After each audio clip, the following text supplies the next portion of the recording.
Muy buenas tardes, tengan todos ustedes. Mi nombre es Fernando González Luna, soy licenciado y maestro en psicología, así como doctor en educación. Estoy aquí para presentar la clase modelo del módulo de posgrado titulado Problemas políticos y socioeconómicos de la educación en México.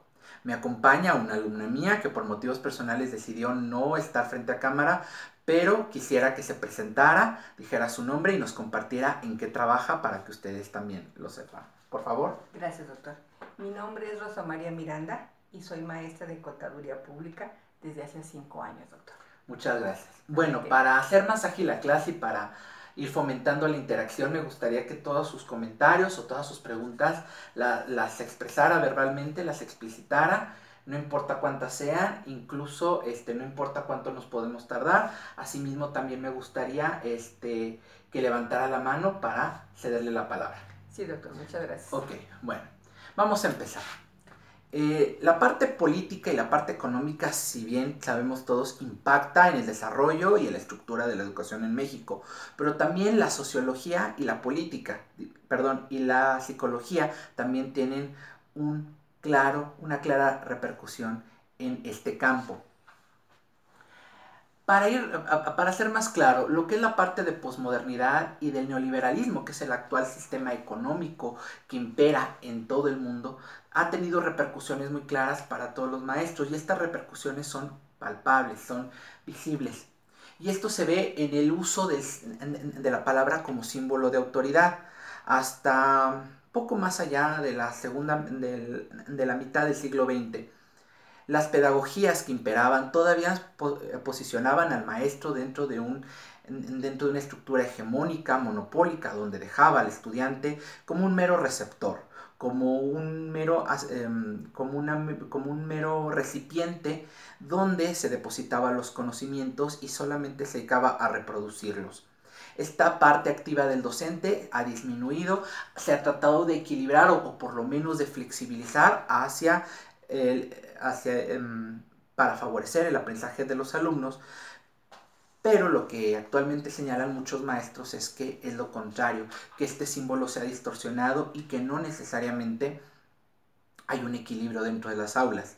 Muchos de ellos hablan, como se ve en la diapositiva, de alumnos que discuten, que critican, que refutan lo que hace el maestro, lo que dice o cómo se conduce en el aula, y sin embargo los mismos alumnos, no importa el nivel, estoy hablando hasta de preescolar, discuten abiertamente, pelean con el docente e incluso lo desafían. Entonces, ¿qué hablamos con ello? Alumnos que van disminuyendo las posibilidades de desarrollarse como seres tolerantes. Es así que el maestro, ante el desprestigio, ante este conocimiento de saberse sin control y sin dominio de la clase, opta por desestimar, recursos pedagógicos que pudieran facilitar este aprendizaje que tanto se necesita. Esta situación no sucede en todos, no, definitivamente no podemos generalizar, mucho menos totalizar, pero sí una amplia cantidad de maestros me han señalado esta situación, en parte debido a lo que es el desprestigio del rol del maestro dentro de la sociedad. Entonces también hay otra consecuencia, se produce un ensanchamiento entre la comunicación, entre la brecha generacional de lo que son ambas estructuras. Por un lado, vemos una comunicación ineficaz de los alumnos que actualmente estudian, no importa el nivel, estoy incluyendo posgrados, y lo que son los maestros y padres de familia.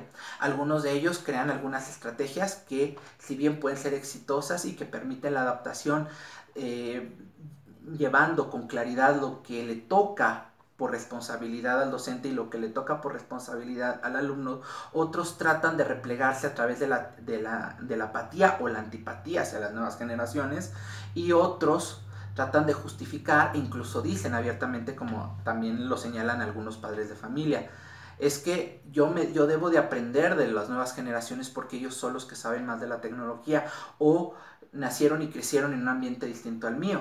Esto es cierto, pero no quiere decir que las generaciones anteriores, maestros y padres de familia, se tengan que subordinar a los deseos del alumno. El alumno se está formando.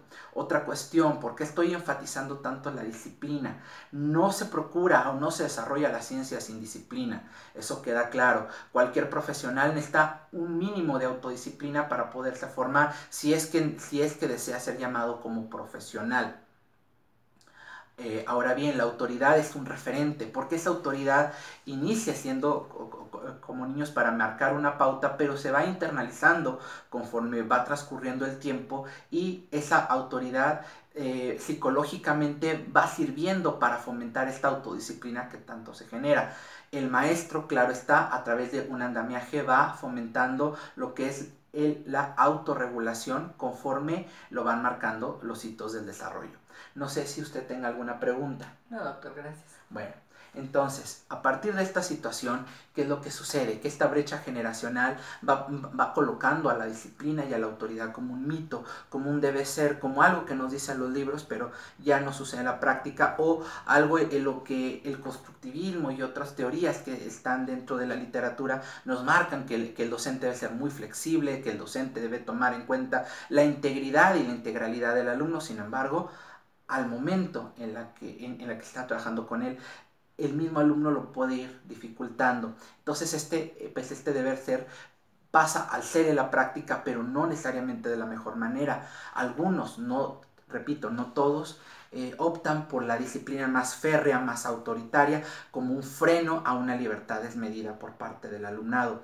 Si ustedes se meten a YouTube, es muy común encontrar videos donde los alumnos captan sus travesuras o cierto tipo de situaciones que son chuscas, que son cómicas para ellos, pero que no debieran de estar sucediendo en un salón de clases, y peor aún, no debieran estarse grabando, sobre todo en nivel medio superior hacia abajo. El uso de los celulares es hoy por hoy un tema de conversación en muchas de las academias. Por otro lado, sí, también, ¿qué es lo que sucede con el maestro? El maestro tiene que hacer uso de esta tecnología de punta que va apareciendo según el contexto socioeconómico, y entre más alto sea, pues el imperativo es mucho mayor.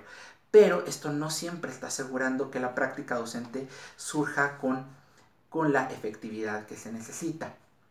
¿Por qué? Porque sobre todo dentro de la planeación nos exigen una velocidad para la consecución de aprendizajes y desarrollo de competencias, y esta velocidad hace que muchas veces los maestros en un manejo más práctico opten, no todos, repito, no todos, algunos opten por presentar materiales mucho más sencillos y mucho más fáciles de entender en una primera lectura que otros que necesitan mucho más tiempo y varias lecturas para ser aprendidos con H. Por otro lado, vamos afirmando la autonomía del alumno, pero siempre nos queda la duda, ¿son responsables? En la educación actual todos somos gestores, eso queda claro, ¿no?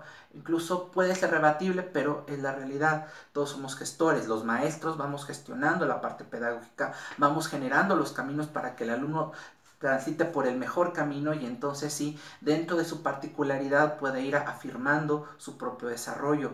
Pero también ellos son responsables. ¿Y de qué son responsables? De su propio aprendizaje. No importa la edad, deben de ser responsables de lo que hacen, de lo que dicen, y sobre todo también cómo actúan. Igualmente, sí, se buscan alumnos críticos, todos queremos alumnos críticos para fomentar ciudadanos críticos y esperemos de libre pensamiento, pero, la crítica no nace solo porque sí.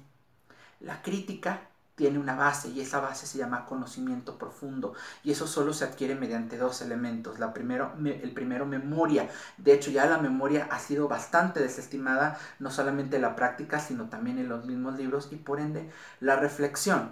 La reflexión, ¿sí sabe lo que es la reflexión? Sí, doctor. Ok. La reflexión, para ser más claro, es la concientización ardua, severa de lo que ocurre. Es poner a trabajar la concentración y el análisis, uniendo la emoción de lo que nos sucede. Por ejemplo, yo me quiero concientizar de lo que estoy haciendo, tengo que observarme, tengo que autoobservarme, tengo que estar tengo que tener claro cuáles son mis actos y las consecuencias que genero. Al momento en que puedo percibir las consecuencias, no solamente lo hago desde la cognición, sino desde la emoción. Y para poder tener en cuenta cómo se relacionan unas cosas con otras, utilizo el análisis. Repito, por eso la concientización es la acción de varios elementos cognitivos y emocionales, en los cuales se utiliza tanto la concentración como el análisis.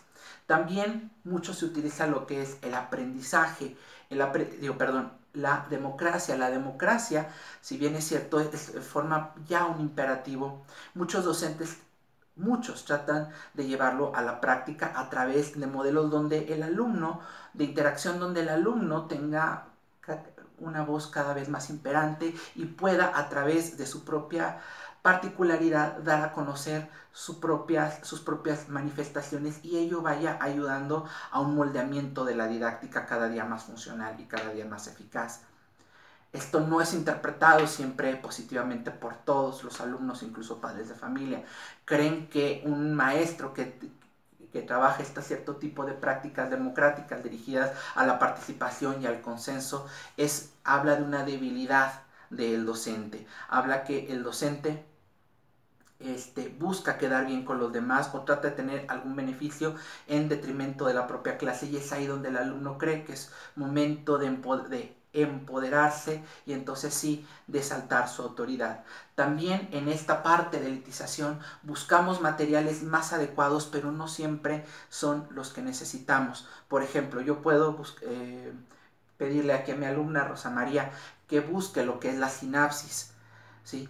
Y estimulo para que lo haga a través de estas herramientas tecnológicas y digitales, y en lugar de conducir o de estructurar una forma, un camino para que ella busque un libro digital o una página digital completamente fiable que le relate qué es la sinapsis dentro de este relato médico, ella puede, en un afán muy rápido, buscar en Google o en cualquier buscador lo que es la palabra sinapsis, y entonces quedarse con la información que se genere en una primera instancia, o con la primera liga de internet o la segunda liga de internet que vea. Por lo tanto, el buscar este tipo de información, que bien puede ser cierta o bien puede ser exacta, no necesariamente es la que estamos buscando en clases. También hay que entender que los contenidos los vamos a utilizar de acuerdo a los objetivos que estamos pretendiendo utilizar.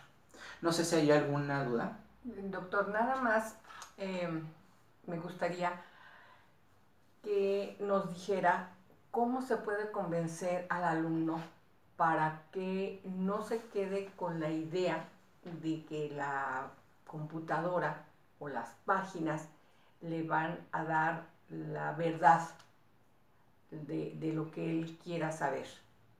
¿Sí? Que se dedique a buscar en realidad, no nada más en la computadora, sino en libros, propiamente hablando. Hay dos elementos. Primero está la parte de la normatividad dentro del aula, en la cual que el maestro es el que va a señalar, dependiendo también del grado de estudios a los que estamos refiriendo, va a señalar la pauta con la que los alumnos se van a conducir, tanto dentro del aula como para la producción de algunos trabajos o productos que necesitamos. Dentro de esa autoridad y dentro de ese lineamiento normativo viene otro que dentro de la planeación se llama la secuencia didáctica. Vamos estableciendo mecanismos por los cuales vamos guiando, vamos orientando lo que los alumnos deben de hacer, y después vamos procurando esta reflexión y esta crítica de la que ya he hecho. Yo le puedo decir a usted, busque a través de estas páginas nada más lo que es la definición de sinapsis, pero después de que usted hizo uso de esas páginas, le voy a preguntar qué tienen en común esas páginas con otras que usted puede buscar. ¿Cuál es la diferencia? ¿Cuál es incluso la diferencia dentro de estas mismas páginas? ¿Cuáles páginas cree que son más relevantes y cuáles no? Y a partir de esa conclusión y ese análisis previo que hubo, vamos fomentando poco a poco esta capacidad de discriminar entre el material que más conviene el aprendizaje y aquel que no. No sé si fui claro. Sí, doctor. Lo único que sí suele pasar es que el alumno por comodidad se queda con una o dos páginas. Entonces, ¿cómo convencerlo de buscar en otro sitio para despejar sus dudas? Primero, o adquirir más conocimiento. Primero, la palabra convencimiento no es una palabra que sea parte de lo que tiene que hacer un docente. Un docente busca un impacto en el alumno, pero ese impacto también tiene que ser respetado dentro de la estructura emocional y cognitiva del alumno. Lo que hacemos es que el alumno se someta a varias realidades distintas, que el alumno pueda contrastarlas y que el alumno vea las consecuencias o los efectos de utilizar distinto tipo de herramientas.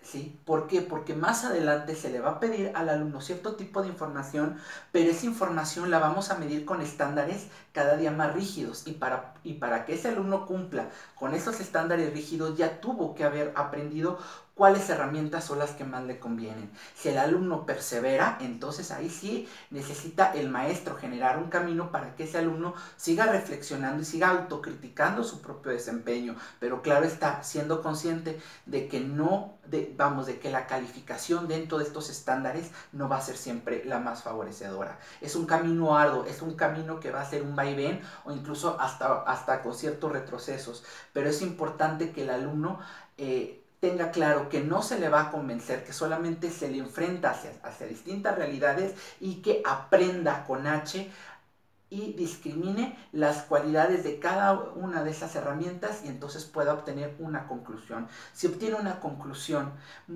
racional, una conclusión con argumentos, nuestro trabajo ha finalizado y podemos seguir con la siguiente meta. No sé si he sido claro. Sí, doctor. Gracias.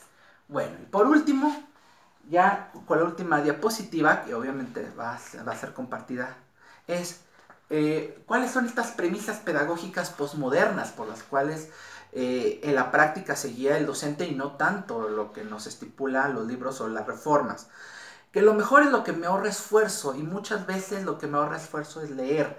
Si el docente mismo no le gusta leer, no puede impulsar la lectura en el alumno, y si el alumno no le gusta leer, hay que procurar que lea. ¿Cómo ser un mundo sin lectura? Lo que me ahorra tiempo, ¿sí? Hay que procurar que el alumno tenga tolerancia a la frustración. Siempre vivimos en la velocidad de que tenemos que, si vamos a un consultorio, nos tienen que atender tan pronto lleguemos. Si hacemos una llamada, nos contesten tan pronto marquemos. Pero la vida no implica la satisfacción inmediata.